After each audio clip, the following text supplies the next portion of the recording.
बहुत बहुत अभिनंदन है आप सभी लोगों का। अगर आपने अभी तक चैनल को सब्सक्राइब नहीं किया है तो जल्दी से चैनल को सब्सक्राइब कर लो, वीडियो को लाइक कर दो और कमेंट करना बिल्कुल भी ना भूलो कि आपको आज का सेशन कैसा लगा। चलिए तो बिना किसी देर के सब लोग तैयार हो जाओ, कमेंट में आंसर देने हैं। आज हम डिस्कस करेंगे 24 दिसंबर 2021 का सीटेट पेपर 1 जो हम आपके सामने रख रहे हैं आज, और अच्छे से सवालों का सिलसिला शुरू करेंगे। सही सही जवाब दीजिएगा। तो पहला प्रश्न बिना किसी देरी के आपके समक्ष है।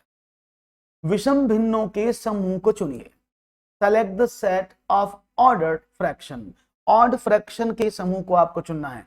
तो शुरू हो जाओ। क्या हो गया? 1/5, 2/5, 1/3, 1/5, 2/7/5, 4/3, 4 और 1/8। इनमें से आपको बताना है कि कौन सा समूह अलग है आपकी इन भिन्नों से। तो देखते हैं आपका जवाब क्या मिलता है। और यहां पर सवाल आपके समक्ष, पोल तो नहीं दे पाएंगे लेकिन आपके जवाब जरूर चाहेंगे। तो क्या जवाब मिलता है? प्रश्न आपके सामने, विषम भिन्नों के समूह को चुनना है।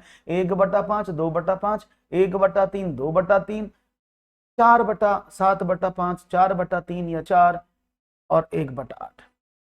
तो यहां पर देखेंगे आपका जवाब क्या मिलता है। किसी ने कहा सी, किसी ने कहा सी, किसी ने कहा डी। लेकिन मैं आपको बता दूं, देखो ये भिन्न जो लिखे ना आपके सामने, देखो ये प्रॉपर फ्रैक्शन है, ये भी प्रॉपर फ्रैक्शन है, इसमें ये वाली भिन्न भी प्रॉपर फ्रैक्शन में है, ये वाली इम्प्रॉपर फ्रैक्शन में है ना। देख रहे हो ना, ये प्रॉपर है, ये प्रॉपर है, ये इम्प्रॉपर है, यानी हर एक भिन्न एक ही जाति की है, समझो।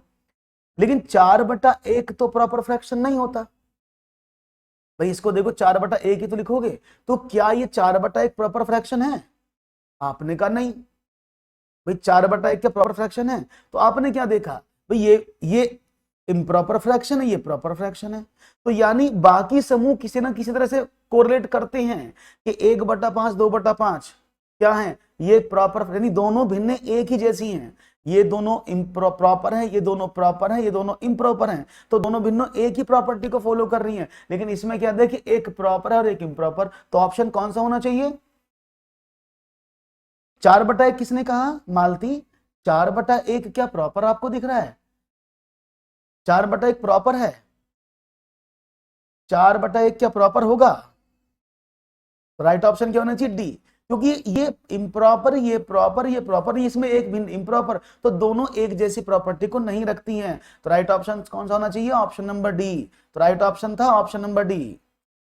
ओके, क्लियर है? बहुत बढ़िया। ये छोटी छोटी बातें हमें समझ नहीं होती। चलो बताओ। वॉन हेले के सिद्धांत के अनुसार ज्यामिति के अधिगम के लिए प्रथम महत्वपूर्ण पद संपूर्ण चिंतन है, क्योंकि यह टेनग्राम पहेलियों को हल करने में बच्चों की सहायता करता है। यह बच्चों को ज्यामिति आकृतियों के नाम स्मरण करने में सहायता करता है। यह आकृतियों के विश्लेषण और दृष्टिकरण कौशल को विकसित करने का आधार है। यह बच्चों को ज्यामिति में अच्छे अंक प्रदान करने में सहायता करता है। तो देखते हैं आपका जवाब इनमें से क्या मिला। वॉन हेले के सिद्धांत के अनुसार ज्यामिति अधिगम, जब ज्यामिति अधिगम के महत्वपूर्ण पद चिंतन है, संपूर्ण चिंतन है, तो उसका मतलब क्या है? पहला पद क्या होता है? आप कहते हैं चिंतन, विजुअलाइजेशन, है ना, और उसी पर सब कुछ बच्चा सीखता है। तो एकदम सही जवाब है आपका, बहुत ही खूबसूरत जवाब। यानी राइट ऑप्शन क्या होना चाहिए? ऑप्शन नंबर सी, एकदम बढ़िया जवाब। क्यों? क्योंकि वॉन हेले साहब ने कहा था कि बालक के जो प्रारंभिक लेवल है, वो पहला लेवल कौन सा है? आपने कहा फर्स्ट लेवल इज विजुअलाइजेशन, जिसको 0 लेवल बोलते हैं, है ना, विजुअलाइजेशन। दूसरा एनालिसिस। तो ये एनालिसिस और विजुअलाइजेशन के बाद ही तो बच्चा आगे बढ़ता है। तो राइट ऑप्शन 2 का सी एकदम करेक्ट जवाब है। आपके लिए तालियां। एक और सवाल। कक्षा 5 के गणित अध्यापक श्रीमान जैकब ने अपने विद्यार्थियों को निम्नलिखित 2 शाब्दिक समस्याएं दी। कैसी समस्याएं दी? 15 संतरों को कमल 3 बराबर पंक्तियों में रखना चाहता है। उसे एक पंक्ति में कितने संतरे रखने होंगे? बी ऑप्शन क्या है? 15 संतरा को कमल पंक्तियों में इस तरह रखना चाहता है कि प्रत्येक पंक्ति में 5 संतरे हों। कमल ऐसी कुल कितनी पंक्ति बना सकता है? दी गई स्थिति के अनुसार कौन सा कथन सत्य है, ये आपको बताना है। अध्यापक को भाग संरचना के अंतर्गत आने वाली विभिन्न शाब्दिक समस्याओं के प्रारूप और उप प्रारूप की स्पष्टता है। दोनों समस्याएं भाग संरचना के अंतर्गत बराबर विभाजन पर आधारित हैं। अध्यापक विद्यार्थी को 3 और 5 की गुणन सारणी यानी पहाड़ा सिखाने की कोशिश कर रहा है। या दो समान शाब्दिक समस्याओं की आवश्यकता नहीं है, क्योंकि दोनों को हल करने के लिए भाग करने की आवश्यकता। राइट ऑप्शन क्या होगा? क्योंकि यहां पर सब लोग अपना आंसर देने की कोशिश कर रहे हैं A. Question number 3 option number what, और साफ दिख रहा है, एकदम एकदम क्लियर है भाई, इसमें कोई भी दिक्कत नहीं है, क्लियरिटी कंप्लीट है, कोई भी क्लियरिटी में इशू नहीं है। ए, सबने कहा ए। अरे भाई मुझे एक बात बताओ, सवाल क्या पूछा है? गणित के अध्यापक श्रीमान जैकब ने अपने विद्यार्थियों को 2 शब्द समस्याएं दी, तो विद्यार्थियों को वो शब्द समस्या देने का मतलब क्या है? तो इसमें अध्यापक को, भाई अध्यापक को देख रहे हो क्या कि अध्यापक को इसकी ज्ञान है? अध्यापक को तो ऑलरेडी ज्ञान होगा ही भाई, जब अध्यापक प्रश्न दे रहा है तो अध्यापक को तो स्पष्ट है चीजों के बारे में, है ना? अध्यापक को तो स्पष्ट हो गई, उसी ने तो सवाल दिया है मेरे भाइयों, तो ये आप अध्यापक को क्यों ले रहे हैं? हाँ, अध्यापक को क्यों ले रहे हो साथ में? ये तो अध्यापक की बात बता रहा है, तो टीचर के बारे में थोड़ी पूछ रहा है वो। हाँ, दोनों समस्याएं भाग संरचना के अंतर्गत बराबर विभाजन पर आधारित हैं। क्यों? कि 15 को 3 में लगाओगे तो 5 बराबर भाग होंगे, और 15 को एक पंक्ति में 5 लगाओगे 3 बराबर 3 पंक्तियां बनेंगी, तो यानी इक्वल डिस्ट्रीब्यूशन पर ये लागू है। तो राइट ऑप्शन क्या है? ऑप्शन नंबर 2, दोनों समस्याएं भाग संरचना के अंतर्गत बराबर विभाजन पर आधारित हैं। आड़ सिखाने की कोशिश नहीं कर रहा है, ठीक है ना? बहुत बढ़िया। राइट ऑप्शन क्या हुआ? Option number 2। तो ये है सीटेट 24 दिसंबर 2021 का पेपर, देख लो, मैं बहुत इंपॉर्टेंट है आपके लिए, इसलिए इसको मैं करा रहा हूं स्पेशली, कि जिससे कि आपको फायदा मिले जब अपने एग्जामिनेशन में आप जाएं। सब लोग लाइक करते हैं। सवाल एक और सामने है, इनमें से कौन सा सोपान चरण समस्या समाधान में शामिल नहीं है? Which of the following step is not involved in problem solving? समस्या का स्पष्टीकरण, योजना का प्रतिपादन, अविवेचित कलन विधि का विकास, उत्तर परिणाम को प्रतिपादित करना। तो which of the following step is not involved in problem solving? Facing the problem, formulation of the plan, development of non-discriminatory algorithm, or evaluate outcome? जी, ओ माय गॉड, क्या बात है। इवेलुएट, अरे देखो, समस्या का स्पष्टीकरण, बिल्कुल सही बात है, समस्या को स्पष्टीकरण करना ये तो पहला स्टेप है। योजना का प्रतिपादन, कैसे उसको एग्जीक्यूट करोगे, कैसे सॉल्व करोगे, वो जरूरी है। और लास्ट में निष्कर्ष को बोलते हैं निष्कर्ष। क्या निष्कर्ष नहीं निकालते, कंक्लूजन नहीं निकालते आप? तो जो भी आउटकम आएगी उसका निष्कर्ष तो वही तो होता है, हाँ हमने सही किया, गलत किया। हाँ ओके सीमा, मैं पूरी कोशिश करूंगा। तो यानी अविवेकी और अविवेचित कलन विधि का विकास करना। अविवेकी में डिस्क्रिमिनेटरी, ये जहां पर बच्चे को परेशानी हो, जहां बच्चा प्रॉब्लम फेस करे, ऐसी कलन विधि का विकास।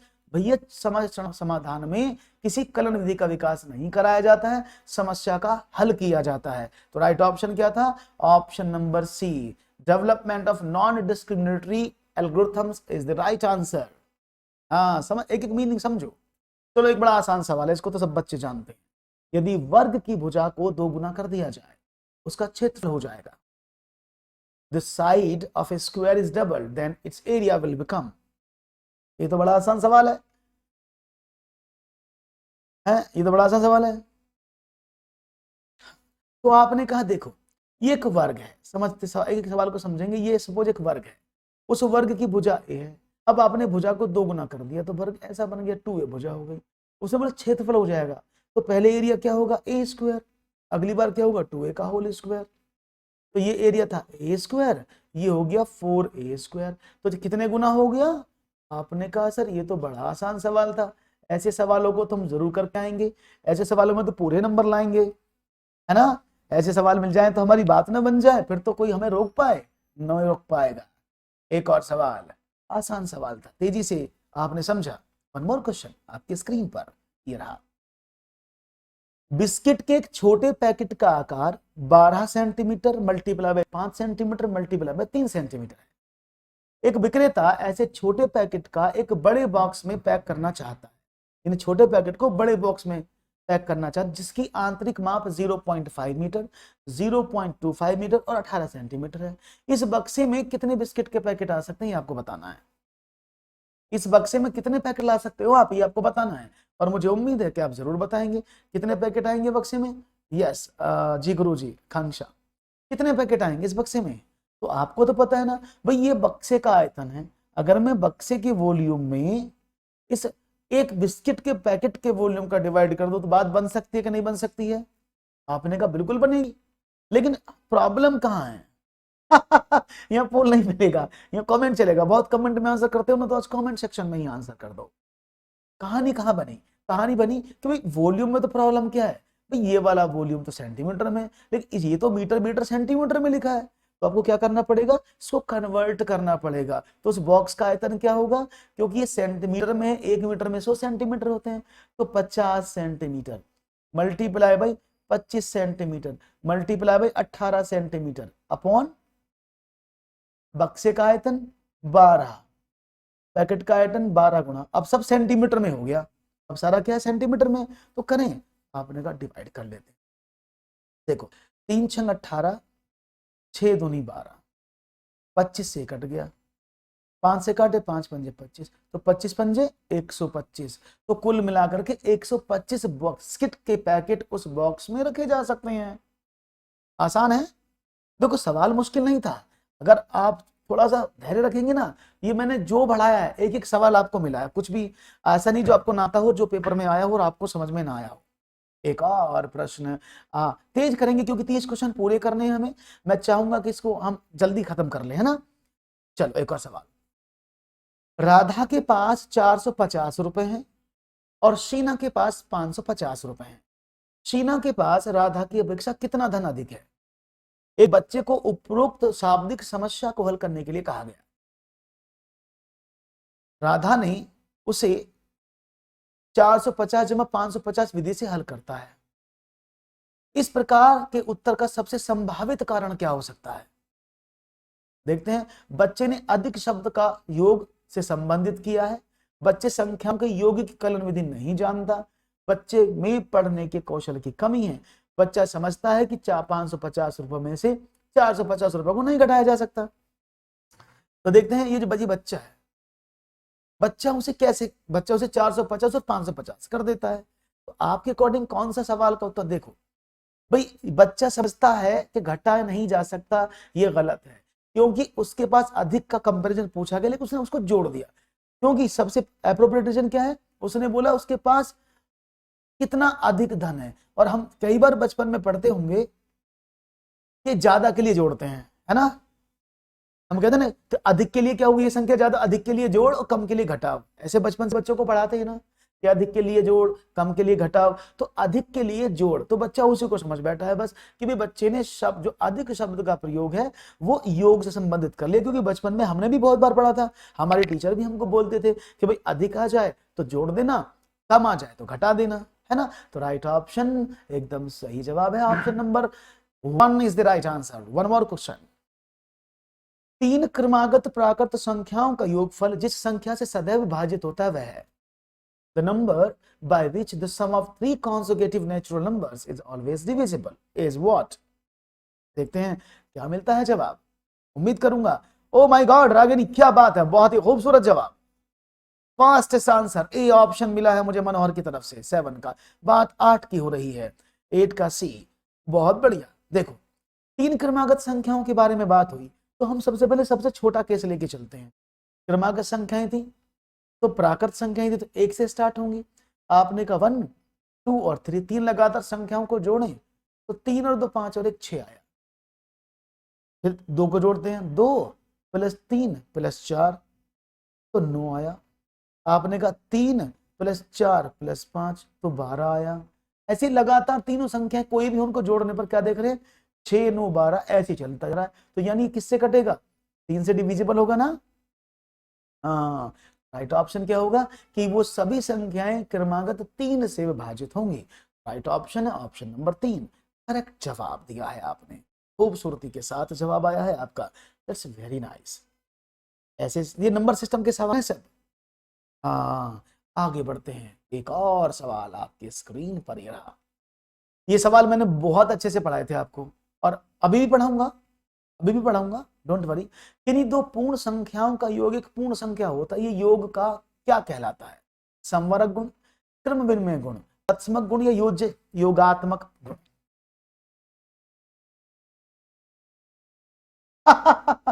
सब लोग सूंघ सूंघ के उत्तर देंगे अब। आयुष क्या बात है। चलो देखते हैं। दो पूर्ण संख्याओं का योग एक पूर्ण संख्या है, कौन से नियम को फॉलो करती है? संवरक गुण, क्रम विनिमय गुण, तत्समक गुण या योज्य प्रतिलोम गुण। तो राइट ऑप्शन क्या है?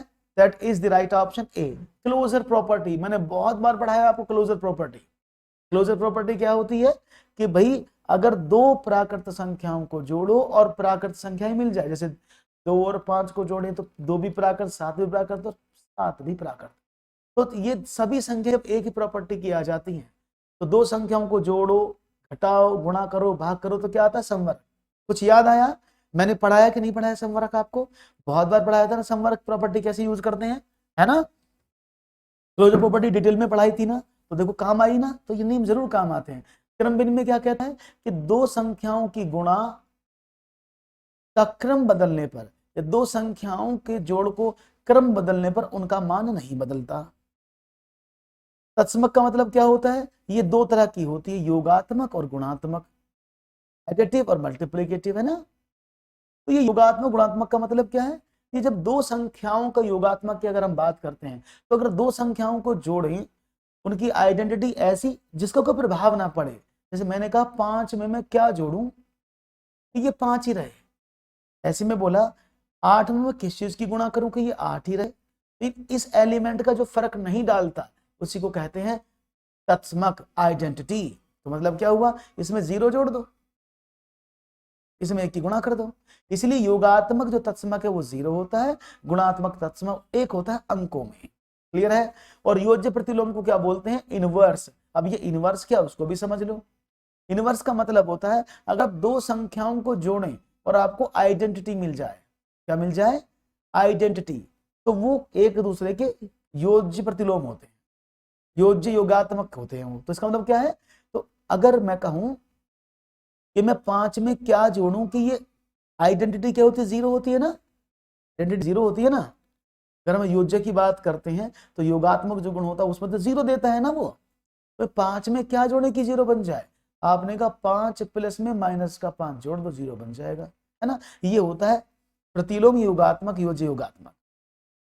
सेकंड को बोलते क्रम विनिमय नियम। जैसे मैं बोलूं ना आपको, देखो समझो, सेकंड को क्या बोलते हैं कि मैंने कहा 5 + 3 = 3 + 5। सही बात है कि गलत बात है?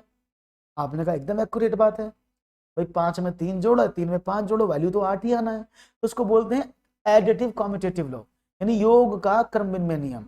अगर हम बात करें कि भाई 4 × 7 = 7 × 4 होता है, इसका मतलब क्या है? इसको बोलते हैं गुणन का क्रम विनिमय नियम। Is it clear? तो राइट ऑप्शन क्या हुआ? ये वाला। अभी समझ में आया सबको? ये सारे नियम समझ में आ रहे ना? ये नियम आपको समझ में आने भी चाहिए, तभी बात बनेगी। चलो, दिए गए अनुक्रम में कौन सी संख्याएं लुप्त हैं?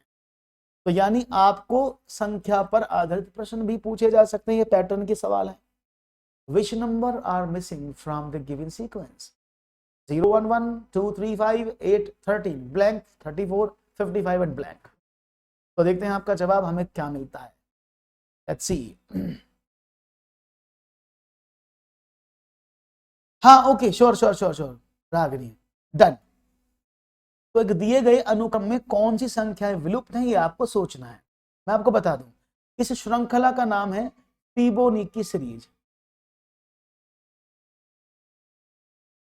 इसको फिबोनाची सीरीज बोलते हैं। क्या बोलते हैं? Fibonacci series. अब ये फिबोनाची सीरीज का मतलब क्या होता है? इसमें दो पद ऑलरेडी डिफाइन होते हैं, 0 और 1। अब 0 1 से शुरुआत होती है, दो पद होते हैं, 0 1 ऑलरेडी गिवन होते हैं। अब आगे वाली जो संख्या निकालनी होती है ना, वो पीछे वाली संख्याओं का सम होती है।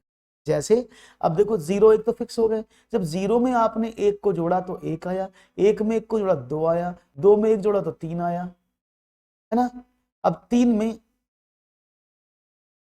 2 में 3 जोड़ा तो 5 आया, 5 में 3 जोड़ा तो 8 आया, 8 5 13, 13 और 8 21, और ऐसे 55 आया, 34 आया, तो 34 से 55 18। तो इसको फिबोनाची सीरीज बोलते हैं। हाँ, फिबोनाची नंबर या फिबोनाची सीरीज बोलते हैं, श्रृंखला। यानी पिछले दो पदों का योग होकर के नए पद का निर्माण होता है। हाँ सीटेट में, हाँ नहीं नहीं नहीं, वो ये तो मैंने बता दिया है आपको अश्वनी। फिबोनाची प्रूफ नहीं करना है, इस सीरीज को पता होना चाहिए, कोई पूछे तो कौन सी सीरीज है, इसलिए। राइट ऑप्शन क्या था? Option number B. बहुत बढ़िया, आगे बढ़ते हैं जी। तो एक और सवाल आपके स्क्रीन पर रख लेते हैं। क्वेश्चन है 27,720 के अभाज्य गुणनखंडों का योगफल क्या होगा? What will be the sum of the prime factors of 27,720? Paper में चीजें रख देते हैं। ये देखो, उन्होंने ये नहीं पूछा है, उन्होंने सिर्फ बताया है कि इसका आंसर क्या होगा। मैंने नाम बता दिया, सीरीज को, ऐसी श्रृंखला को फिबोनाची सीरीज बोलते हैं। तो what will be the sum of prime factors? अब देखो, अब इसके प्राइम फैक्टर कैसे निकालें? तो सीधे सीधे कर लें इसको, 2 7 7 2 0। तो हमको प्राइम फैक्टर निकालते, तो हम पहले इसको 2 से डिवाइड करते हैं। 2 एकम 2, 2 तिया 6, 1 2 अट्ठे 16, 2 छिक्का 12, 13,860। कोई प्रॉब्लम तो नहीं है भाई साहब? वो तो मुझे बता दो, होनी नहीं चाहिए वैसे मेरे हिसाब से। क्लियर है? कोई प्रॉब्लम हो तो। और मेरा पेन गिर गया भाई, आ जाओ भाई, ऐसे मत करो भाई, पेन पेन गिर गया भाई मेरा, भाई लोगों। ओके, पेन उड़ गया था, अरे पेपर भी बिखर गया मेरा तो भाई। चलिए, ओके, अब क्या करें? 2 से कट गया, कोई प्रॉब्लम नहीं, फिर 2 से काट दें। तो 2 छिक्का 12, 2 नाम 18, 2 तिया 6 0। 2 से काट दें, 2 तिया 6, 2 चौके 8, 2 छिक्का 12, 2 पंचे 10। अब ये 2 से नहीं कटेगा। अब 3 से काट दें। आपने कहा देखो 3 से काट लेते हैं, 5 4 9, 3 से कट जाएगा। 3 एकम 3, 3 एकम 3, 3 पंजे 15 और 3 पंजे 15। अभी 5 और 5 10 और दोबारा फिर 3 से कट जाएगा। आपने कहा ओके, 3 तिया 9, 2 3 अट्ठे 24, 1 3 पंजे 15, 9 5 14 और 8 22। अब नहीं कटेगा, है ना? ये 385 नहीं कटेगा ना? आपने कहा बिल्कुल नहीं कटेगा 385। अब किससे काटे 385 को? ये कट जाएगा 5 से। तो 5 सत्ते 35 और 5 सत्ते 35, 7 से 11 और 11। तो इसके जो प्राइम फैक्टर्स हैं वो कौन कौन से आए? देखो, प्राइम फैक्टर्स ही रखने हैं बस आपको। तो 2 multiply by 2 multiply by 2 multiply by 3 multiply by 3 multiply by 5 multiply by 7 multiply by 11। तो अब सब योग करने की बात होती है, सबको जोड़ने मत बैठ जाना, कभी सबको जोड़ दो ना। उसने बोला अभाज्य गुणनखंडों का योग, तो इसका अभाज्य गुणनखंड कौन कौन से हैं? 2 3 इसका फैक्टर है, 5 इसका फैक्टर है, 7 इसका फैक्टर, 11 इसका फैक्टर है। तो इसके जो अभाज्य गुणनखंड है वो 2 3 5 7 और 11 हैं बस। ठीक है, बस इनको ऐड करना था। तो कितना हुआ? हाँ जी, कितना हुआ ऐड करने के बाद? अब तो आप बता ही देंगे मुझे, 28। Right option 28। कोई प्रॉब्लम किसी को हो तो मुझे बता दे भैया, वैसे कोई प्रॉब्लम तो छोड़ी नहीं है, समझ में आ गया? तो राइट ऑप्शन क्या है? Option number D. तो जब भी प्राइम फैक्टर पूछे, तो जब भी नंबर ऑफ प्राइम फैक्टर्स पूछे जाते हैं तो रिपीटेशन काउंट नहीं होता है, ठीक ना? हमेशा रिपीटेशन काउंट नहीं होगा, हमेशा सिर्फ उसको एक बार ही गिना जाएगा। हाँ, अब तो कोई कंफ्यूजन नहीं है प्रिया, बहुत आसान है ना, कुछ भी नहीं है तो आसान हो गया। एक और सवाल लेते हैं फिर इसी बात पर। चलिए, राधा मनीष राजेश और आशा 137 कंचों को आपस में बांटना चाहते हैं।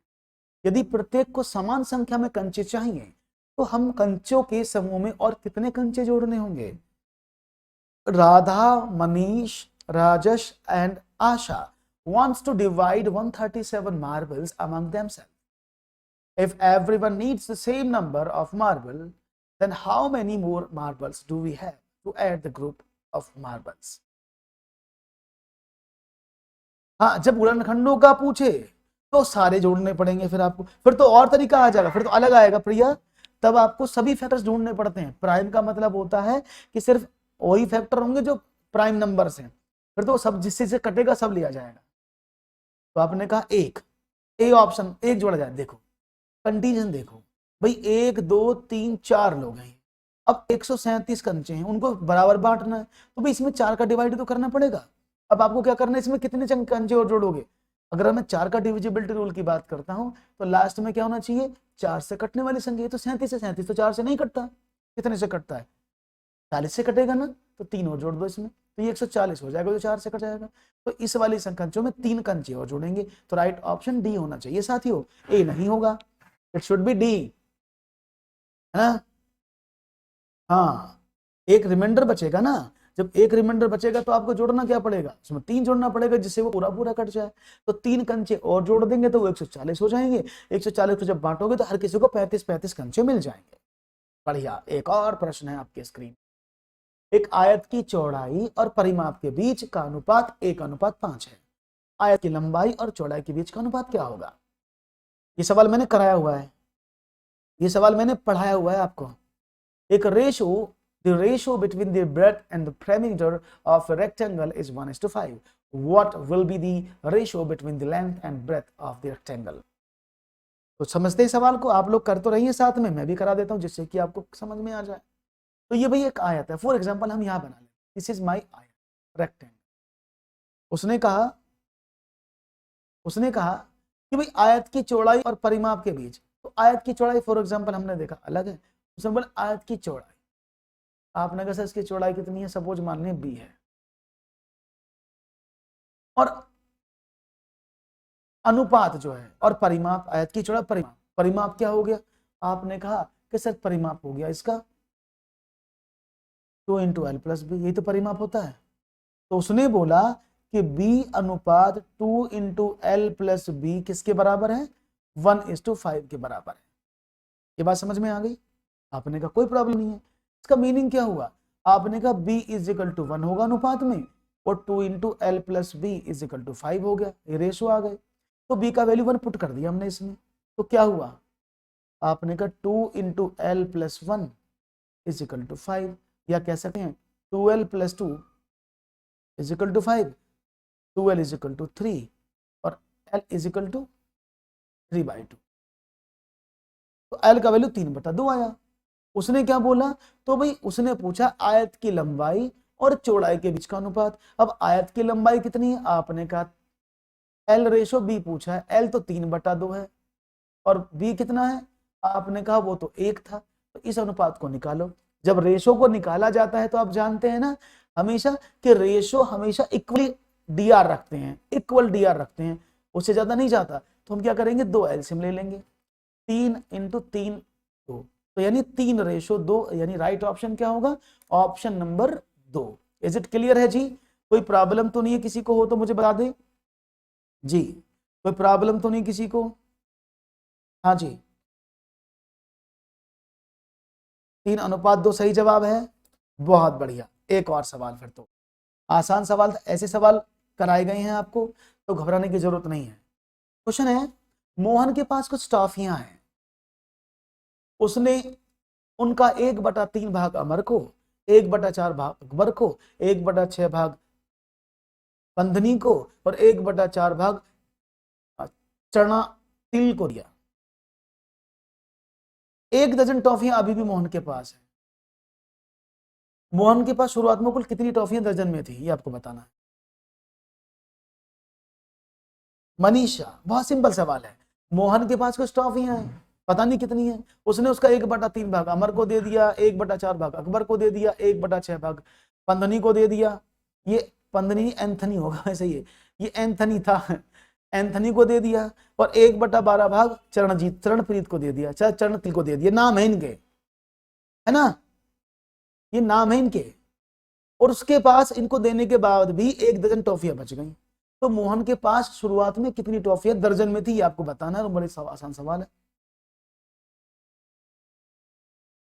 ओके, और रखेंगे आगे, आपका नाम भी रखेंगे, डोंट वरी। तो समझ लेते हैं, देखो मोहन के मैंने पास माना x टॉफियां हैं, ध्यान से समझना, मैंने ये माना कि मोहन के पास x टॉफियां हैं, कोई प्रॉब्लम नहीं है। उसने कहा उसने 1/3 भाग अमर को, तो अमर को कितना दे दिया, x का 1/3 भाई, x/3 तो अमर को दे दी, x का 4 भाग अकबर को दे दिया, x का 1/6 भाग एंथनी को दे दिया, और उसी का 1/12 भाग इसको दे दिया, चनातिल को दे दिया। क्लियर है? तो यानी उसने पूरी टॉफियों में से उसके भाग ऐसे बांट दिए। तो उसने बोला अभी भी उसके पास कितनी बच रही है, 1 दर्जन टॉफियां, यानी अगर इन सबको जोड़ू मैं, टोटल जो डिस्ट्रीब्यूट टॉफियां ये हुई, और मेरे पास टोटल कितनी थी, x टॉफियां थी। तो अब इसको मैं घटा दूं तो कितना आना चाहिए, 1 दर्जन 12 आना चाहिए। बात समझ में आ गई? कोई दिक्कत तो नहीं है? यही तो करोगे, कुल टॉफियों में से जितनी टॉफी मैंने बांटी सब घटा दी, तो मेरे पास 1 दर्जन बच गई, मैंने 12 रख दिया। कोई प्रॉब्लम किसी को यहां तक? नो प्रॉब्लम ना, ओके। अब क्या करें, आपने इसका एलसीएम लिया 12, तो x माइनस का 12 एलसीएम, तो क्या हुआ 3 चौके 12, 4x plus 3x plus 2x plus x is equal to 12। तो ये क्या हो गया 12x माइनस का 4 3 7 2 और 1 10x इज इक्वल टू 12 गुणा 12। आप कह सकते हैं 2x इज इक्वल टू बटा 12 12 144, तो x इज इक्वल टू 144 बटा 2।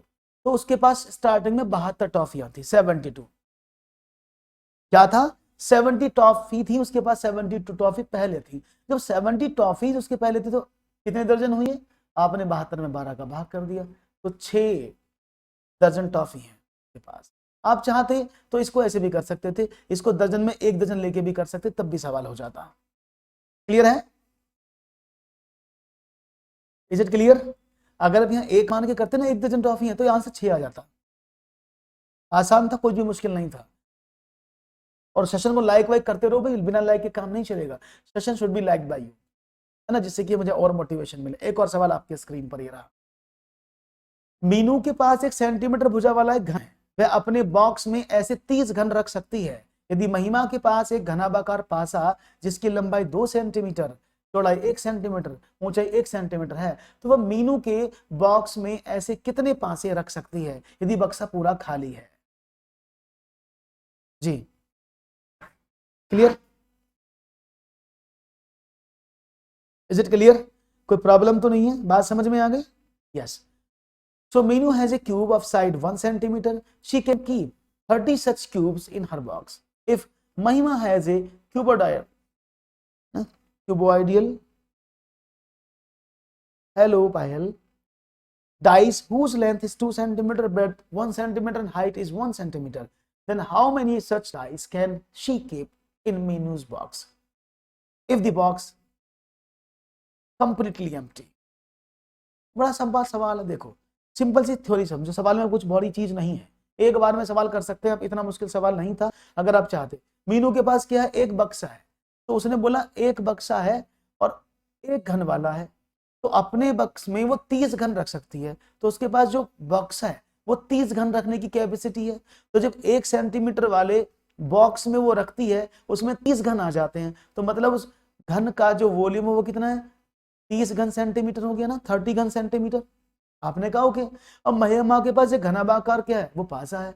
अगर मैं घनाभाकार पासे की बात करता हूं, तो अगर मैं उस पासे के वॉल्यूम से उस घने वॉल्यूम को डिवाइड कर दूं तो मुझे मिल जाएंगे ना नंबर ऑफ बॉक्सेस में कितने कोई क्यूब आ सकते हैं। आपने कहा ओके, तो घन का क्यूब तो 30 हो गया और एक पासा कितना हो गया, आपने कहा 2 सेंटीमीटर, 1 सेंटीमीटर 1 सेंटीमीटर, तो 30 बटा 2 हो गया ये, तो यानी 15 क्यूब्स रख सकती है। 15 वो अपने ऐसे जो पासे थे वो 15 पासे एक बॉक्स में आ सकते हैं।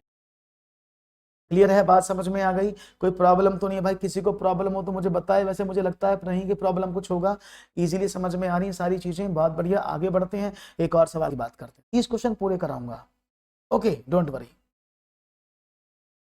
क्वेश्चन है, यदि 6 अंकों की संख्या 2 4 6 7 8 x 11 से विभाजित है और 5 अंकों की संख्या 3 6 7 1 y 9 से विभाज्य है, तो x plus Y upon x minus Y का मान बताओ। तो ये डिविजिबिलिटी रूल से x कैसे गायब होता है, आप कैसे पा सकते हैं, ये मैंने आपको बहुत अच्छे से बताया हुआ है और मुझे उम्मीद है कि आप इनके अंक जरूर निकल लोगे। मैं भी आपके सामने बताता हूं और आप भी करिए, मैं भी करके बताता हूं कैसे करेंगे। 6 अंकों की एक संख्या है, कोई बात नहीं है, आपने कहा 2 4 6 7 8 एक संख्या, इसमें बाद में x लगा हुआ है, तो उसने बोला 11 से डिवाइड है, और 11 का डिविजिबिलिटी रूल क्या कहता है कि सम स्थानों पर आए अंकों का योग माइनस विषम अंकों स्थानों पर आए अंकों का योग का अंतर 0 होना चाहिए, है ना? ये बात समझ में आ गई जी? बात समझ में आई? तो आपने क्या कहा, तो सम स्थान पर क्या कहें, आपने कहा ये आए विषम स्थान, है ना, और ये आए सम स्थान, यही तो है। तो अगर मैं विषम स्थान की बात करता हूं तो 8 4 12 7 4 11, तो 11 प्लस x किसके बराबर होना चाहिए, आपने कहा 8 से 14 तो 16 के बराबर होना चाहिए। तो x का वैल्यू क्या हुआ 16 माइनस का 11 बराबर 5, तो x का वैल्यू 5 आ गया। अब क्या करें, तो दूसरी संख्या क्या थी इसको भी देख लेते हैं। 3 6 7 1 y। अब ये 9 से डिवाइड है। आप सभी जानते हैं 9 का डिविजिबिलिटी रूल क्या कहता है कि संख्या के अंकों का योग 9 से डिवाइड होना चाहिए। तो देखिए 6 और 3 9 7 16 और 17, तो 17 में मैं क्या जोड़ूं जो 9 से कट जाए, तो y की जगह 1 ही रखना पड़ेगा ना, आपने कहा 1 जोड़ दो, तो ये 18 हो जाएगा जो 9 से कट जाएगा, यानी y का वैल्यू 1। अब आपके सामने क्या पता लगा कि x का वैल्यू तो 5 है और y का वैल्यू 1 है। अब क्या करना था, इस वाले का मान निकालना था, तो x plus Y upon x minus Y, तो 5 प्लस का 1 और 5 माइनस का 1, 6/4 यानी 3/2। राइट ऑप्शन क्या होगा, इसका वैल्यू 3/2 है। सवाल आपको सारे आते हैं, सारे कराए हुए हैं, ऐसा नहीं कि कोई सवाल आपको नहीं आता है, बस उसको थोड़ा सा लेंथी बनाने का प्रयास किया गया है, क्योंकि आपसे x भी दे दिया और आपको y भी दे दिया और डिविजिबिलिटी रूल पर सवाल दे दिया और आपको 5 लिखा है ना यहाँ पर, ये तो 5 अंकों की संख्या है ना। देखो अभी तो देखा आपने भाई, number of even places is equal to number of odd places होते हैं। देखो ये 9 का रूल है ना, जब 9 का रूल क्या कहता है कि संख्या के अंकों का योग 9 से कटना चाहिए। अब 17 तो यहाँ पर हो रहा था, अब तो y की जगह में क्या पुट कर दो वो 9 से कट जाए, आपने कहा 1 पुट कर दो 18 हो जाएगा। वो सब सही होंगे, डोंट वरी, परेशान ना हो, सारे सवाल सही होंगे। ओके अभी क्लियर है सबका, कोई प्रॉब्लम तो नहीं है। तो ये 11 का डिविजिबिलिटी रूल क्या कहता है कि सम स्थानों पर आए अंकों का योग बराबर विषम स्थानों पर आए अंकों के योग के बराबर होता है। दैट्स इट, राइट ऑप्शन 3/2 एकदम सही जवाब था। एक सवाल, एक अध्यापिका अपने छात्रों को कोई भी 4 अंक उपयोग करके एक 4 अंकों की सबसे बड़ी संख्या बनाने के लिए कहती है, बशर्त उसे 5 को इकाई के स्थान पर नियत रखना है। यह एक उदाहरण है निबंधात्मक प्रश्न का, प्रासंगिक प्रश्न का। प्रासंगिक प्रश्न कौन से होते हैं, जो रिलेवेंट क्वेश्चंस होते हैं टॉपिक से। नियतकालिक प्रश्न का यानी पीरियोडिक क्वेश्चंस हैं, या फिर विवर्तांत प्रश्न का यानी मुक्तोत्तर वाले प्रश्न का यानी ओपन एंडेड का। हाँ वो देखो 30 क्वेश्चन ही करा रहा हूं अभी, इन्हीं को करा रहे हैं सीधा 30 क्वेश्चन का फास्ट प्रैक्टिस बैच ही है रागिनी, डोंट वरी। तो राइट ऑप्शन क्या है, नियतकालिक। देखो सवाल समझो, सवाल में क्या है, ये बच्चा तो टिल्लू, इसको बोला भाई 4 नंबर कोई भी ले लो, सबसे बड़ी संख्या बनाओ 5 अंक, उसमें इकाई अंक 5 रहेगा, तो ठीक है। वो बोला जी 9 9 9 5 हो गया मास्टर जी, भाई 4 अंकों की बड़ी से बड़ी संख्या लिखी, इकाई का अंक 5 है, लेकिन क्या था कि कोई भी 4 अंक। दूसरा बोला मैडम जी मैं तो ये बनाऊंगा 9 8 9 5, उसने अपने अकॉर्डिंग ये बनाई। भाई 4 अंकों का प्रयोग करना, कोई भी 4 अंक ले सकते हैं वो उनको अपने अकॉर्डिंग बड़ी संख्या बनानी है, बस कंडीशन क्या है कि यहां पर जो है 5 यूनिट प्लेस पर रहना चाहिए। हाँ आयुष, अरे भाई एक ही नंबर डिजिट तो नियत किया है, ये 3 डिजिट थोड़ी नियत कर दिए। हाँ जी भाई 5 में अगर उसने 5 को कांस्टेंट कर दिया तो बच्चे पहले 3 नंबर तो बदल के कुछ भी आंसर लिख सकता है। हाँ जी एक ही नंबर तो नहीं है तो पूरा आंसर कांस्टेंट थोड़ी हो गया। 50 बच्चों को दोगे लिखने के लिए कि भाई इसमें इकाई के अंदर 5 आना चाहिए और 4 अंकों की बड़ी से बड़ी संख्या बनाने की कोशिश करो, ये 4 डिजिट ले लो आप कोई सी भी, तो बच्चे डिफरेंट डिफरेंट आंसर लिखेंगे ना। आया समझ में, तो नियत जो है वो सिर्फ 5 है, पूरा डिजिट नियत नहीं है, कांस्टेंट सिर्फ 5 को किया गया है, 3 डिजिट शेष हैं, वो 3 डिजिट को घुमा फिरा कर कुछ भी बच्चा आंसर देगा, you have to adapt. Open ended का मतलब होता है रागनी, ओपन एंडेड का मतलब होता है जिस प्रश्न के एक से अधिक सही उत्तर हो वो ओपन एंडेड क्वेश्चन होता है। ओके एक और, हाँ बिल्कुल सही कहा प्रिया आपने, गुड आफ्टरनून प्रीति। अलग को छांटिए, इनमें से अलग कौन है, पंचभुजाकार प्रिज्म, घन, अष्टफलक या चतुष्पार्श्वीय फलक, चतुर्पार्श्वीय फलक, यानी short out odd term, pentagonal prism, cubes, octahedral या टेट्राहेड्रॉन। आंसर डी घन। क्या बात है भाई, क्यूब को बताया, क्यूब क्यों है भैया, हाँ जी सबने बी आंसर दिया, घन सबसे अलग है। क्यों? घन में क्या प्रॉब्लम है भैया? हाँ जी, घन में क्या दिक्कत है भाई साहब? और ये पंचभुजाकार, ये 3D नहीं है। हाँ जी, ये कौन से 5D हैं? ये भी तो 3D ही हैं। ये सारे 3D शेप है, इनमें से कौन सा 2D शेप है भाई? इनमें से कौन सा 2D है? सारे ही 3D शेप हैं। इनमें से कौन सा आपको लगता है कि ये 2D शेप है? सारे 3D हैं। All shapes are 3D। चलो मैं कुछ दिखा देता हूं आपको, तब बताना। ओके, समझ लो, अभी आपको नहीं समझ में आ रहा होगा। 17 का आंसर मैंने बताया ना, option number 4, open ended question. इसको बोलते हैं पेंटागोनल प्रिज्म, ये वाला पंचभुजाकार प्रिज्म। अब मैं आकृति दिखा देता हूं आपको, जिससे आपको समझ में आ जाए क्या है। ये है पेंटागोनल प्रिज्म। प्रिज्म इस तरह का है जिसके अंदर पेंटागन होते हैं, यानी 5 भुजाएं चारों तरफ होंगी, 1 2 3 4 5। ओके, इस आकृति को बोलते हैं क्यूब, जो आपके सामने है। ये भी 3D शेप में ही होता है ना? अब आंसर देना। ये है टेट्राहेड्रन, समझ रहे हो? This is tetrahedron. ये हमेशा मॉलिक्यूल्स में पाई जाती है आकृति, ये आप गणित में नहीं बनाते हैं। 3D, इसको बोलते हैं टेट्राहेड्रन, जिसमें टेट्राहेड्रन को चतुष्फलक, जिसमें 4 भुजाएं चारों तरफ से कैसे भी देख लो एक डायमंड शेप में होती है। तो आपको कौन सी आकृति अलग लग रही है इसमें से अब? हाँ जी, ये टेट्राहेड्रन सही लग रहा है, या फिर आपको ये, हाँ, ऑक्टाहेड्रल सही लग रहा है? ये केमिकल बाउंडिंग में यूज होता है। जो ऑक्टाहेड्रल है ना, जो अष्टफलक है, ये वहां पर यूज होता है। हाँ, तभी तो सी फाली मुझे भी अलग लग रही थी, है ना? चलो आगे बढ़ते हैं। ओके जी, सी, अगर वो अष्टफलक को मान लेता है सही, तो इसमें पंचभुजाकार प्रिज्म भी हो सकता है।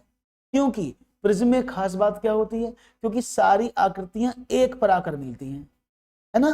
क्योंकि इसमें क्या होती है, प्रिज्म में साथ, लेकिन यहां पर भी तो जो ये चतुष्पार्श्वीय फलक है, ये भी तो वही है। चलो, तो राइट ऑप्शन मैंने बता दिया, हमारे अकॉर्डिंग अष्टफलक है इसका। हाँ, हेक्साफ्लोराइड, हाँ, ऑक्टाहेड्रन। एक और सवाल, चलो बताओ।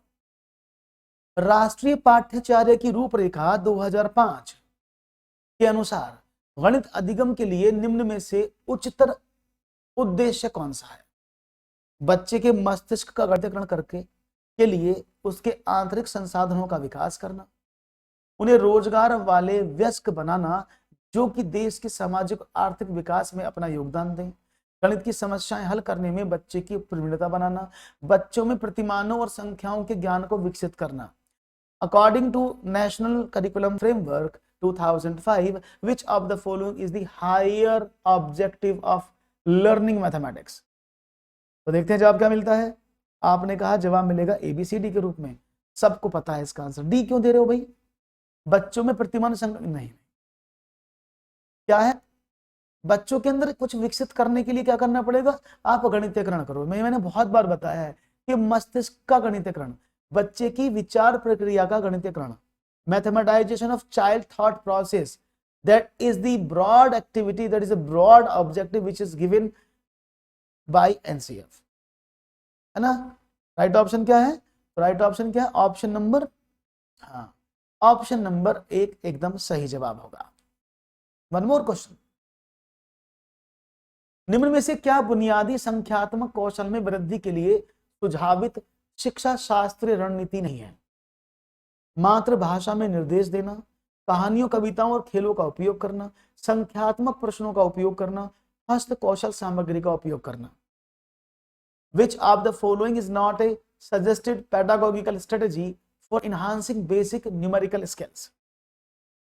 देखते हैं।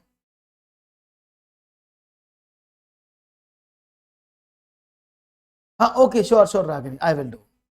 तो मातृभाषा में निर्देश देना, कहानियों, कविताओं और खेलों का उपयोग, संख्यात्मक प्रश्नों का उपयोग या हस्त कौशल सामग्री का उपयोग। तो संख्यात्मक प्रश्नों का उपयोग यहाँ पर दिया जा रहा है। ओके ओके ओके, बहुत सारे बच्चों ने ABCD के रूप में जवाब देने का कोशिश किया है, लेकिन मैं आपको बता दूं सही जवाब इसका सी नहीं है। C is not the right answer. 3 is not the right answer. सही जवाब है option number 4, that is D. पहले समझ लो मतलब क्या है। अब तो वैसे भी बता दें, बच्चों को उसकी मातृभाषा में पढ़ाया जाना चाहिए, सब जानते हैं, क्योंकि जो उसकी डेली लैंग्वेज है, जो उसकी बुनियादी भाषा है, जो उसकी बेसिक लैंग्वेज है, उसको वो बहुत अच्छी चीजों को समझता है और उसके कॉन्सेप्ट जल्दी क्लियर हो जाते हैं। ये तो सही है। कहानियों, कविताओं, खेलों का उपयोग करना, ये बिल्कुल सही बात है, क्योंकि जब भी आप संख्यात्मक क्वेश्चन में करेंगे, तो मैंने बताया था ना, एक प्यारी चिड़िया रही डाल पर सो, एक और आ गई, बोलो कितनी हो गई? वो हो गई 2।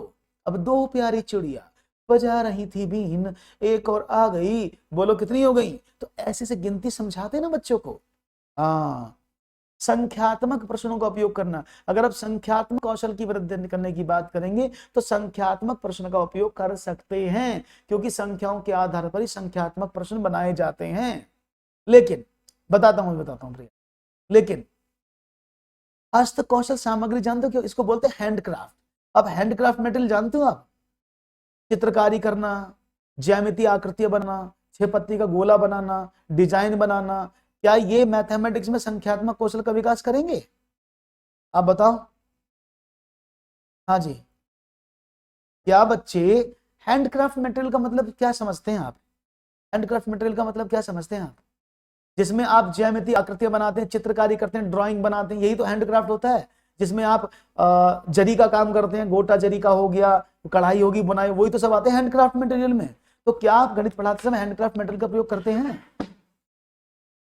हस्तपरक प्रतिमान तो था, हैंड कार्ड्स थे वो जो आपने पढ़ा था ना, दैट वाज हैंडक्राफ्ट। हस्तपरक प्रतिमान जिनको बोलते थे।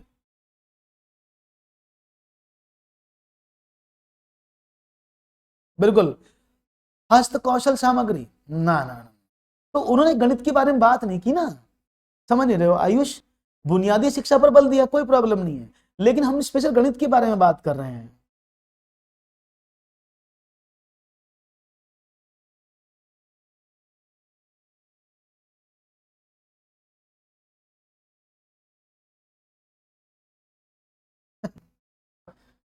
अब कुछ नहीं कर सकते हर्षो, आपकी बात में समझ गया, आपकी बात में समझ गया।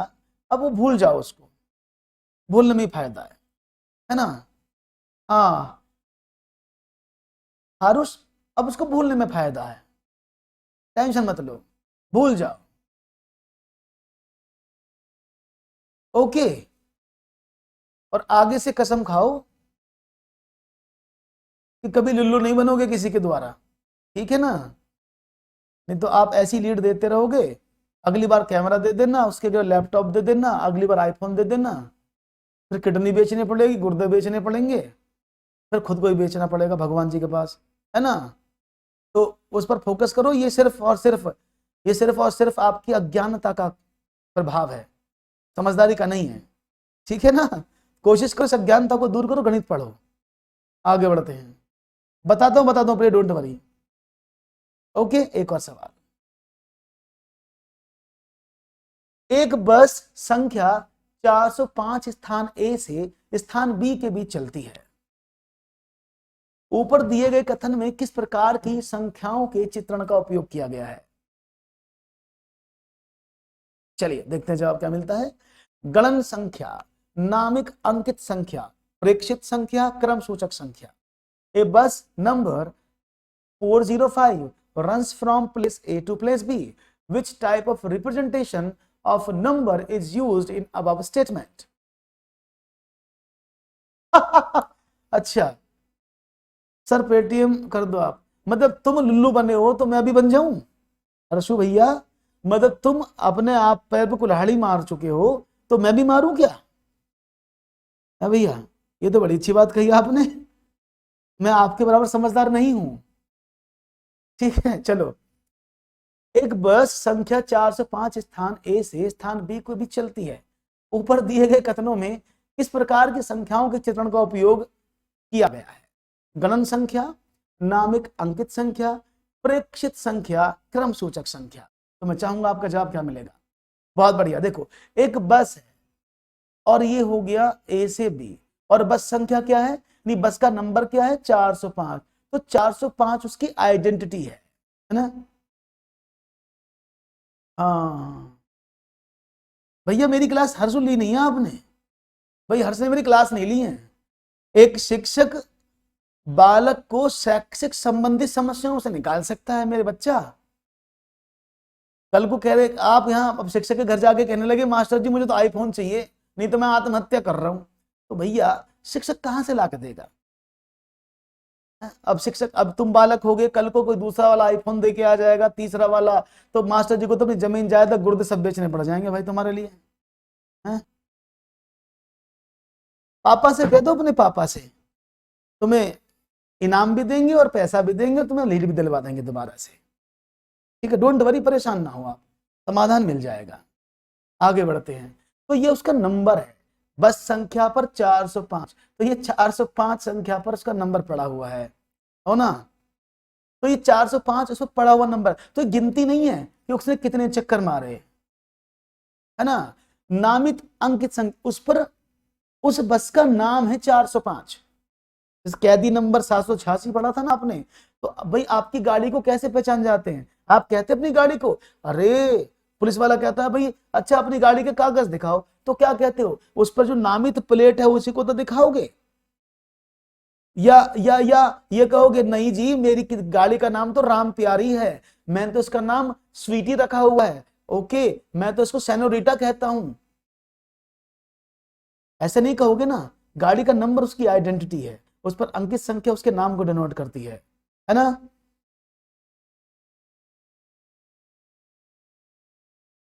ठीक है ना, बात समझ में आ गई। तो राइट ऑप्शन था option number B. Is clear.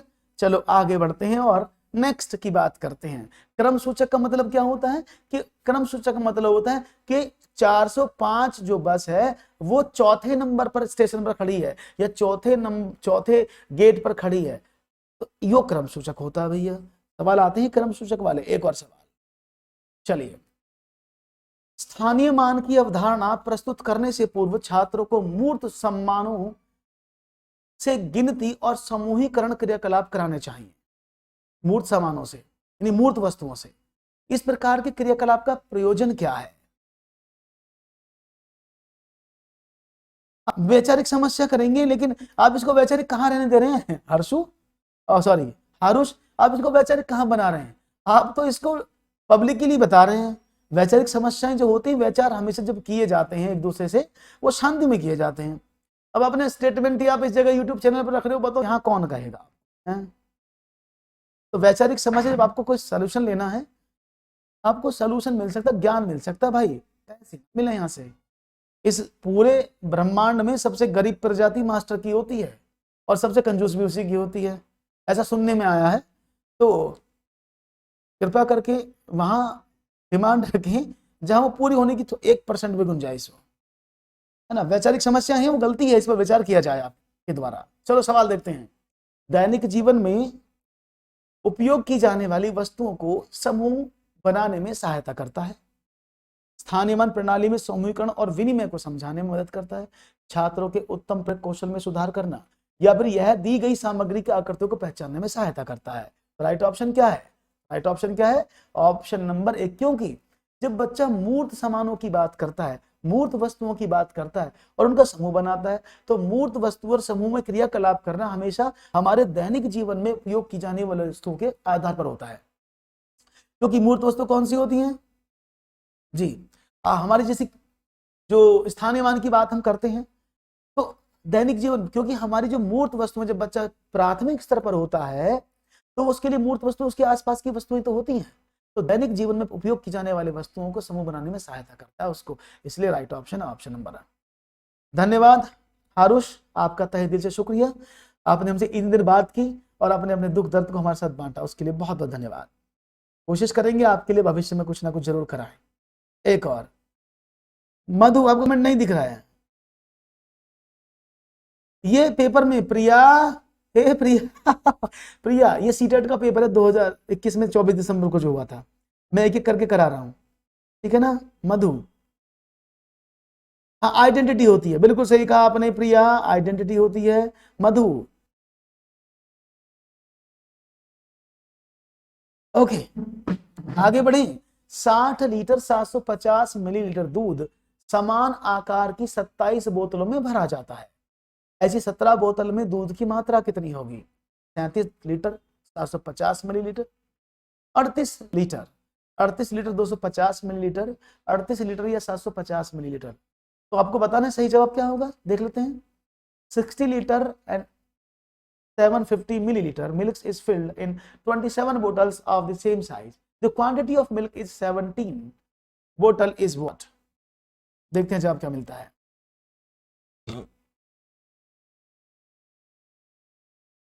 Okay हारुष, आप हमसे मिलेगा। देखो यहाँ पर तुम सबसे ज्यादा बात नहीं कर पाएंगे हारुष, समझने का प्रयास कीजिएगा, क्योंकि यहाँ पर हम इस एक उद्देश्य को लेकर आए हैं कि इस उद्देश्य में आज हम 30% को खत्म करेंगे। फिर बीच में हम अगर आपसे बात करने लगेंगे बहुत सारे विद्यार्थियों को नुकसान होगा, परीक्षा बिल्कुल पास में है। तो परीक्षा के परिप्रेक्ष्य को ध्यान में रखते हुए इस बात को हम बाद में करेंगे, स्थगित करते हैं कुछ दिन के लिए, है ना, फिर आप बात करेंगे। 60 लीटर 750 मिलीलीटर दूध समान आकार की 27 बोतल में भरना है। तो अगर मैं बात करूं कि 27 बोतल में भर दिया आपने, तो भाई 1 लीटर में कितने मिलीलीटर होते हैं? 1000, है ना, 1 लीटर में 1000 ml होते हैं ना। उसने कहा 60 लीटर में कितने ml बन गए, आपने 1000 का मल्टीप्लाई कर दिया, तो ये 60,000 हो गया।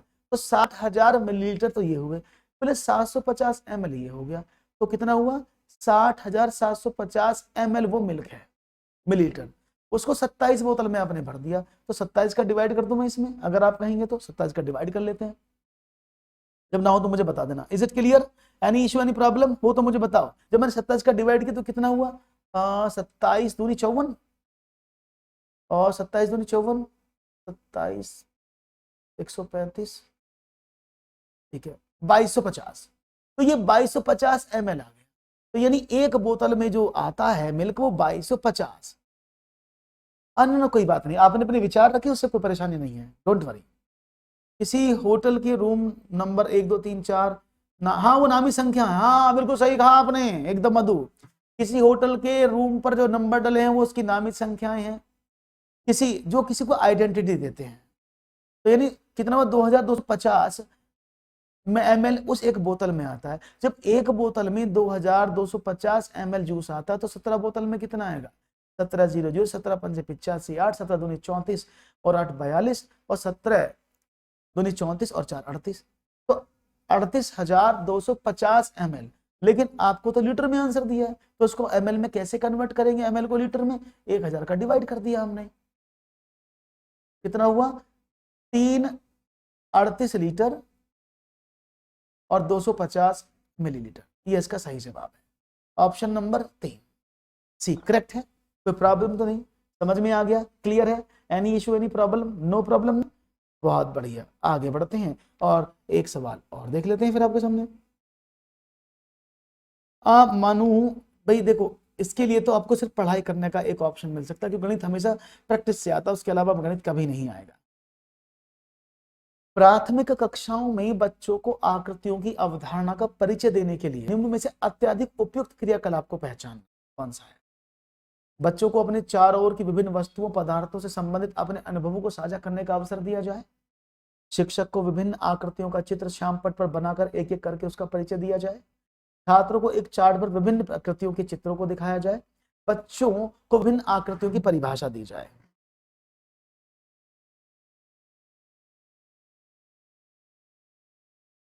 अरे क्या बात है प्रिया, आप एमपीटेट में भी सफल हो जाएंगी, डोंट वरी, परेशान ना होइएगा। बस ये आप लोगों का स्नेह है, आप लोगों से लगाव है, जिस वजह से हम इन सेशन को स्पेशली आपके लिए अरेंज कर रहे हैं, और उम्मीद है अब जुनून हमारे अंदर भी कि आपको पास कराना है। बिल्कुल सही बात है। तो बच्चों को अपने चारों ओर की विभिन्न वस्तुओं, क्योंकि आप देखो बच्चों को आकृति की अवधारणा, यानी आप किसी शेप का उसको कॉन्सेप्ट समझाना चाहते हैं, तो बच्चों को जो आम उसके चारों ओर की वस्तुएं हैं, ये चौकोर है, ये गोल है, डब्बा गोल होता है, कटोरी गोल होती है, दरवाजा चौकोर, इन सब चीजों के बारे में संबंध करके अनुभवों को साझा करने का मौका दें, क्योंकि बच्चे प्रत्यक्ष अनुभवों से बहुत जल्दी सीखता है। बहुत बढ़िया। तो भाई आगे बढ़ते हैं, एक और सवाल, ये तो आपको पता ही लग गया आपका आंसर क्या दिया। चलो, गणित से संबंधित निम्न में से उचित कथन है। गणितीय समस्याओं प्रश्नों का हल निर्धारित पाठ्य पुस्तकों में दी गई कलन विधियों द्वारा करना चाहिए। बी, गणित केवल संख्याओं और संख्या की अवधारणा के बारे में है। सी, गणित के प्रश्नों समस्याओं का हल आलोचनात्मक चिंतनों को बढ़ावा देता है। इनमें से कौन सा स्टेटमेंट उचित है, ये आपको बताना, उचित है या है। ए और बी दोनों उचित हैं, केवल बी, केवल सी, या केवल ए, ऐसे लिख देते। तो देखते हैं आपका जवाब क्या मिलता है।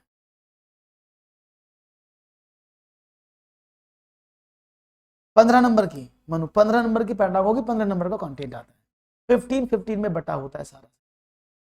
तो देखते हैं आपका जवाब हमें क्या मिलता है। लेट्स सी, जवाब मिलेगा आपका केवल ए। ओ माय गॉड, ना, ओ ना ना,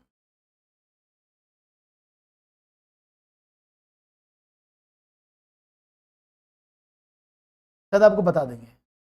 सी, बहुत बढ़िया। तो राइट ऑप्शन है ऑप्शन नंबर सी। ध्यान रखिएगा, जब भी बालक गणित की समस्याओं को करता है तो उसकी क्रिटिकल थिंकिंग बढ़ जाती है। आलोचनात्मक चिंतन को बोलते हैं क्रिटिकल थिंकिंग, यानी बच्चा कोशिश करता है कैसे हुआ, क्यों हुआ। तो किसी भी बालक की क्रिटिकल थिंकिंग को डेवलप करने के लिए हम क्या करते हैं, क्या करते हैं, हम गणित के सवाल तो हल करवाते हैं। अब देखो, मैं आपको क्लियर कर देता हूं। गणित की समस्याओं प्रश्नों का हल निर्धारित पाठ्य पुस्तकों में दी गई कलम, क्या मुझे बताओ कि जो उस किताब में लिखा है उसी के आधार पर हल हो सकता है क्या। फिर गणित में लचीलेपन का क्या रहा, एक प्रश्न को कई तरीके से कराने का फायदा क्या रहा, है ना, गलत है ना।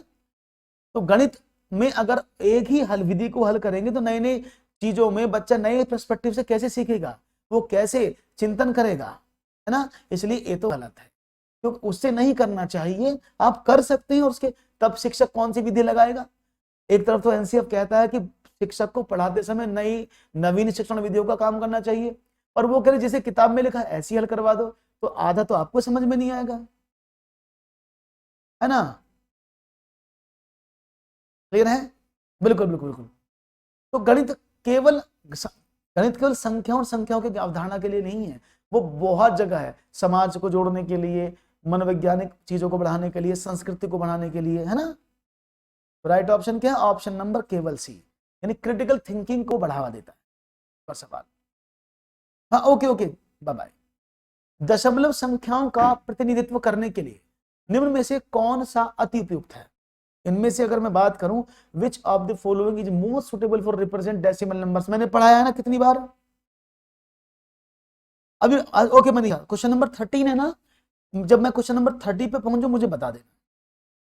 देखो, ये मैंने आपको बताया है ना कि दशमलव का प्रतिनिधित्व, दशमलव को रिप्रेजेंट करने के लिए आप क्या यूज करते हैं, सबसे सूटेबल तरीका क्या है, वो है दशमलव संख्याओं को ग्रिड पेपर या ग्राफ पेपर, है ना। जैसे यहां पर देखो, इसको बोलते हैं ग्राफ पेपर, इसको ग्रिड पेपर भी बोलते हैं। तो ऐसा पेपर जो दशमलव की संख्याओं को प्रेजेंट करे, वो 10 गुणा 10 की शेप में या 100 मल्टीपल बाय 100 की शेप में पाया जाता है, अगर हम ग्रिड पेपर की बात करते हैं। ये आपका है 10 ग्राम। 10 ग्राम का मतलब क्या होता है, जब बालक किसी भी आकृति को यूज करता है तो 10 ग्राम उसको बोला जाता है। और 10 ग्राम का मतलब क्या होता है कि इसमें 5 या 7 आकृतियों का होना पाया जाता है, और उन आकृतियों को जोड़कर हम कोई भी आभासी आकृति बना लेते हैं। ये चीनी पहेली है। हाँ हाँ, एक ही बात, बिल्कुल सही बात है। ये चीनी पहेली है, इसमें 5 या 7 आकृतियों का होना पाया जाता है, और बच्चा इसमें ज्यामिति संकल्पनाओं को मजबूत करने का प्रयास करता है, ज्यामिति चिंतन को समझता है। इसको बोलते हैं डाइनिस ब्लॉक। ये डाइनिस ब्लॉक क्या है, ये डाइनिस ब्लॉक क्या है, ये एक बच्चे में संख्यात्मक ज्ञान और स्थानीय मान की अवधारणा को मजबूत करने का सबसे अच्छा साधन है ना। इसमें हम बच्चे को स्थानीय मान प्लस इसमें बच्चे को हम प्लेस वैल्यू प्लस जोड़ना और घटाना भी सिखा सकते हैं। तो ये इसमें क्या होता है, एक एक को वंस बोलते हैं, टेंस वाला होता है उसको स्ट्रिप बार बोलते हैं, इसको 100 वाले को स्ट्रिप बोलते हैं, और 1000 का भी बनता है जहां पर तीनों को एक साथ मिला दिया जाता है।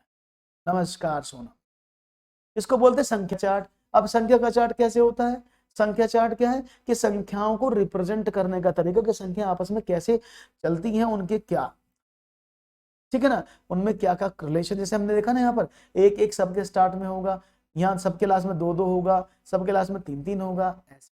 और स्टार्टिंग में 1 2 3 4 1 2 3 4 1 2 3 4 सब में लिखा होगा। ओके, एक और, एक चतुर्भुज के विकर्ण एक दूसरे को 90 डिग्री समकोण पर काटते हैं, यह चतुर्भुज नहीं हो सकता है। एक क्या? समचतुर्भुज, पतंग, वर्गीय आयत। एक चतुर्भुज के विकर्ण एक दूसरे को 90 डिग्री पर काटते हैं, यह चतुर्भुज नहीं हो सकता है। हाँ सब लेंगे, डोंट वरी। अब 24 के बाद 25, एक एक दिन का लेके चल रहे हैं ना, पहले हमने 16 का कराया, फिर 17 का कराया, फिर 23 का कराया, अब 24 का करा रहे हैं। अंक गणित प्रिय, वो अंक गणित है, अर्थमेटिक है, वो सबसे प्राचीनतम शाखा।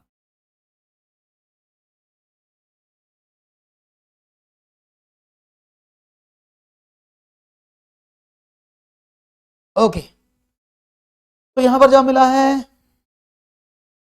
अभी 3-4 पेपर हुए हैं बस, बी डी, समझ लो, सारी आकृति बता देता हूं। इसका सही जवाब है आयत। कैसे? समचतुर्भुज में सारी भुजाएं बराबर होती हैं, और समचतुर्भुज की जो इसको बोलते हैं इंग्लिश में रोम्बस, रोम्बस की प्रॉपर्टी क्या है कि इसके विकर्ण एक दूसरे को समकोण पर समद्विभाजित करते हैं, मैंने बताया हुआ है। दूसरा क्या है? पतंग, पतंग की जो आकृति है वो समचतुर्भुज भी होती है और थोड़ी सी बड़ी भी होती है, ऐसी वाली, ऐसी वाली।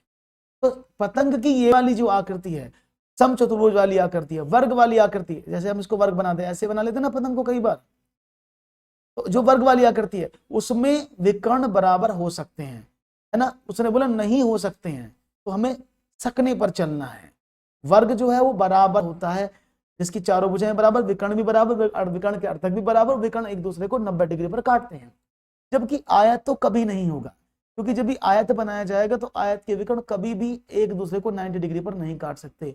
जबकि पतंग अगर वर्गाकार है तो पतंग इसका यूज कर सकती है, लेकिन timing same day, same time every day. Okay, ये बात समझ में आ गई? क्लियर है भाई? यहां तो कोई प्रॉब्लम तो नहीं है।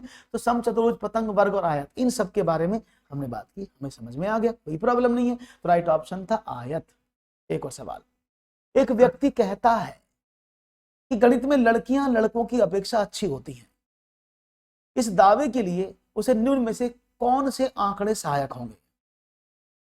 घर के और विद्यालय में उसके पूर्व अनुभव, जेंडर और गणित के क्षेत्र में विविध शोध अध्ययन, कक्षा में एक परीक्षा लेना और लड़के तथा लड़कियों द्वारा प्राप्त अंकों की तुलना करना, समुदाय में अनेक व्यक्तियों की राय लेना।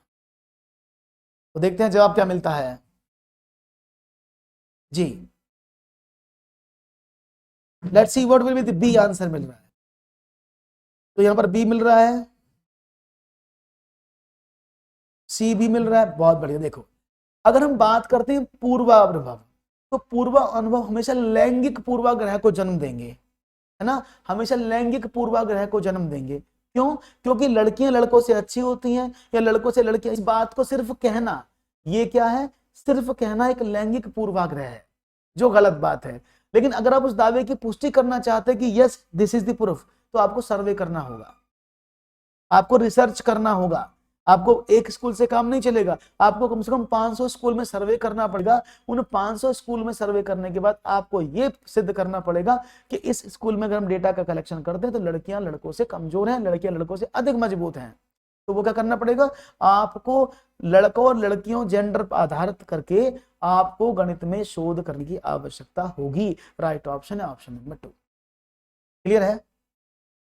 बहुत बढ़िया। एक और सवाल फिर तो, हाँ ये तो रूढ़िवादिता है। किसी भाग का क्षेत्रफल सूत्र 2 गुणा लंबाई प्लस चौड़ाई कर दो, प्लस चौड़ाई के द्वारा ज्ञात किया जाता है। सदैव लंबाई और चौड़ाई से गुणा करके ज्ञात किया जाता है। उसके परिमाप से सदैव ज्यादा होता है। एक सतह पर क्षेत्र द्वारा घेरी जाने वाली जगह का माप होता है। तो किसी भाग का क्षेत्रफल इनमें से क्या होता है? क्वेश्चन नंबर 29 आपके स्क्रीन पर है। चाहूंगा जवाब मिले तेजी के साथ, गलती के चांसेस ना हो किसी के पास।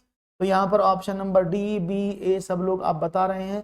काफी अच्छी कोशिश जारी है और आपका सवाल हमें लग रहा है कि काफी अच्छा आप देंगे। डी इज द, हाँ okay okay Priya, don't worry, सबके डाउट बताऊंगा, डोंट वरी, परेशान ना हो, लास्ट में बता दूंगा, परेशान ना हो। मैं डाउट रुकूंगा, जो जो आपको बातें करनी है वो सारी बातें बताऊंगा, don't worry. D is absolute, बिल्कुल सही बात है। देखो भाई, अगर हम बात करें, ये तो फॉर्मूला ही नहीं होता है, तो फॉर्मूला गलत लिखा है, ये तो परिमाप का फॉर्मूला है। ये सही है कि लंबाई और चौड़ाई से आप क्षेत्रफल निकाल सकते हैं, लेकिन किसका? सिर्फ आयत का। अगर मैं बोलूं त्रिभुज का निकालो, तो त्रिभुज का तो नहीं निकलेगा इससे। परिमाप ये कंपैरिजन है जब आप दोनों चीजों को निकालेंगे। तो बेसिकली क्या है, किसी भी भाग का क्षेत्रफल उस आकृति द्वारा घेरे जाने वाली जगह की माप होती है। बिल्कुल सही जवाब है, right option, option number D, कोई प्रॉब्लम नहीं है। बहुत बढ़िया, एक और सवाल। अशुद्धियां अधिगम का एक आवश्यक अंग है। ये मैंने बहुत बार बताया है कि गलतियां शिक्षण का एक आवश्यक अंग मानी जाती हैं। क्यों? सत्य है क्योंकि ये शिक्षक और छात्र दोनों के लिए वो अवसर उपलब्ध कराता है कि वो अपनी अशुद्धियों का विश्लेषण करें और उनका प्रभाव पूर्वक रूप से संबंधित करें। सत्य है क्योंकि ये दर्शाता है कि छात्र अधिगम नहीं कर रहा है क्योंकि गणित का अध्यापक कुशल नहीं है। असत्य है क्योंकि यह दर्शाता है कि छात्रों का प्रदर्शन प्रत्याशित नहीं है। असत्य है क्योंकि अधिगम में विशुद्धता चाहिए। और सबको इसका उत्तर सही आना चाहिए। सही जवाब क्या है? ऑप्शन नंबर एक, सत्य है क्योंकि शिक्षक और छात्रों दोनों के अवसर उपलब्ध कराता है और अपनी अशुद्धियों का विश्लेषण करें, क्योंकि बच्चा भी अपनी अशुद्धियां नहीं, एरर्स जो उसने करी, गलती उनको जाने, और जो टीचर है वो भी पहचान ले, तो ये उसको आसानी से करेक्ट बता दे कि हमने यहाँ गलत किया, नेक्स्ट टाइम गलती नहीं करनी है ना। तो राइट ऑप्शन है ऑप्शन नंबर एक। क्लियर है? तो भाई ये आज के सवाल आपको कैसे लगे? मुझे बड़ा अच्छा है, मैंने पूरा पेपर आपको करा दिया है आज, और मुझे उम्मीद इस पेपर में आपको बहुत सफलताएं मिली होंगी और आपको बहुत अच्छे से समझ में आया होगा। इसी तरह के नए नए सेशंस लेकर मैं आपके सामने आता रहूंगा जहां इन पेपर्स को हम कराएंगे। तो अगर सेशन अच्छा लगा है तो लाइक शेयर कर दो, चैनल को सब्सक्राइब करना बिल्कुल भी ना भूलो। Thank you.